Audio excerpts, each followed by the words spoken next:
कौन थी जिसे कयामत तक के लिए पाकीज़गी की मिसाल बना दिया गया? वो कौन थी जिसे उसके रब ने तमाम औरतों में सबसे अफजल करार दिया? वो थी मरियम बिन्त इमरान अलैहिस्सलाम, अल्लाह की एक मुकद्दस और इबादत गुजार बंदी।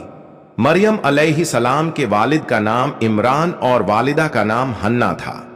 इमरान बनी इज़राइल में एक पाकदिल, परहेजगार और इबादत में डूबे रहने वाले बुजुर्ग थे, जिन्हें बैतुल मुकद्दस की इमामत सौंपी गई थी। हन्ना हजरत दाऊद अलैहिस्सलाम के नस्ल से थीं और बरसों से औलाद के लिए तड़प रही थीं। एक दिन उन्होंने देखा कि एक परिंदा अपने बच्चे को शफकत से खाना खिला रहा है। यह मंजर देखकर उनका दिल पिघल गया और उन्होंने सच्चे दिल से दुआ की कि ऐ रब्बे करीम, अगर तू मुझे औलाद अता करे तो मैं उसे तेरी राह में वक़फ कर दूंगी। अल्लाह ने उनकी दुआ कबूल की, लेकिन बेटा नहीं, एक बेटी पैदा हुई। उन्होंने उस बच्ची का नाम मरियम रखा, जिसका मतलब होता है अल्लाह का बंदा, उसकी सेविका। इमरान का इंतकाल मरियम के पैदा होने से पहले ही हो गया था। हन्ना ने नवजात बच्ची को कपड़े में लपेटा और बैतुल मुकद्दस के आलिमों के हवाले कर दिया ताकि वे उसका पालन पोषण करें। हर आलिम चाहता था कि मरियम उसकी कफालत में आए, मगर आखिरकार अल्लाह के हुक्म से यह फैसला हुआ कि जिसकी कलम पानी में उल्टी दिशा में तैरेगी वही उसका संरक्षक बनेगा। यह कलम हजरत जकरिया अब की थी और मरियम को उनके हवाले कर दिया गया। जकरिया की बीवी मरियम की खाला थीं, इसलिए उन्होंने मरियम की परवरिश एक मां की तरह की। मरियम अलैहिस्सलाम एक खास कमरे में रखी जाती थीं, जहां और कोई नहीं जाता था सिवाय जकरिया अलैहिस्सलाम के। वहां वह दिन रात इबादत में लगी रहती। जकरिया अलैहिस्सलाम जब भी कमरे में आते तो वहां मौसमी फल पाए जाते, सर्दियों में गर्मियों के फल और गर्मियों में सर्दियों के फल। उन्होंने पूछा, मरियम, ये फल कहां से आए?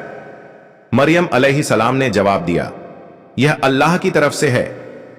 अल्लाह ने मरियम अलैहिस्सलाम को चुना था, जैसे कुरान में सूरह आले इमरान में आता है, ऐ मरियम, अल्लाह ने तुझे चुन लिया, तुझे पाक बना दिया और तमाम औरतों में तुझे अफजल बना दिया है। इसी पाक मकसद के लिए एक दिन फरिश्ता जिब्रील अलैहिस्सलाम इंसानी शक्ल में मरियम अलैहिस्सलाम के कमरे में आए। मरियम डर गईं और बोली, अगर तू अल्लाह से डरने वाला है तो मैं अल्लाह की पनाह मांगती हूं। जिब्रील अलैहिस्सलाम ने फरमाया, मैं तेरे रब का भेजा हुआ हूं और तेरे लिए एक पाक बेटे की खुशखबरी लाया हूं। मरियम ने हैरानी से पूछा, भला मुझे बेटा कैसे होगा जब किसी मर्द ने मुझे छुआ तक नहीं? जिब्रील अलैहिस्सलाम ने जवाब दिया, तेरे रब के लिए यह बहुत आसान है, हम इसे लोगों के लिए एक निशानी और अपनी रहमत बना देंगे। फिर जिब्रील अलैहिस्सलाम ने मरियम के गर्भ में फूंक मारी और वह हामला यानी गर्भवती हो गई। जब यह बात लोगों को पता चली तो उन्होंने ताना देना शुरू कर दिया। मरियम अलैहिस्सलाम ने बैतुल मुकद्दस छोड़ दिया और एक सुनसान जगह चली गईं। दर्द एजा के वक्त वो एक सूखे खजूर के पेड़ के नीचे बैठी और बोली, काश मैं इससे पहले मर गई होती और मुझे भुला दिया गया होता। अल्लाह ने उनकी राहत के लिए उनके पैरों के नीचे से पानी की नहर जारी कर दी और हुक्म दिया कि वह उस पेड़ को हिलाएं तो उसमें खजूरें उग आईं। अल्लाह ने कहा, ये खजूरें खाओ, पानी पियो और अपने बच्चे को देखकर अपने दिल को ठंडक पहुंचाओ। फिर पैगंबर ईसा अलैहिस्सलाम का जन्म हुआ बिन बाप के। यह अल्लाह की सबसे बड़ी निशानी थी। जब मरियम अलैहिस्सलाम बच्चे को लेकर कौम के सामने आई तो लोगों ने उन्हें बहुत बुरा भला कहा। मरियम ने सिर्फ बच्चे की ओर इशारा किया। लोग चौंक गए, ये बच्चा क्या बोलेगा? तभी ईसा अलैहिस्सलाम ने अपने झूले से बोलना शुरू किया, मैं अल्लाह का बंदा हूं, उसने मुझे किताब दी है और पैगंबर बनाया है। उसने मुझे जहां कहीं भी रहूं बरकत वाला बनाया है और मुझे नमाज और ज़कात का हुक्म दिया है और मुझे अपनी मां के साथ नेक सुलूक करने वाला बनाया है। मुझ पर सलाम हो जिस दिन मैं पैदा हुआ, जिस दिन मरूंगा और जिस दिन फिर से उठाया जाऊंगा। यह सुनकर सब दंग रह गए।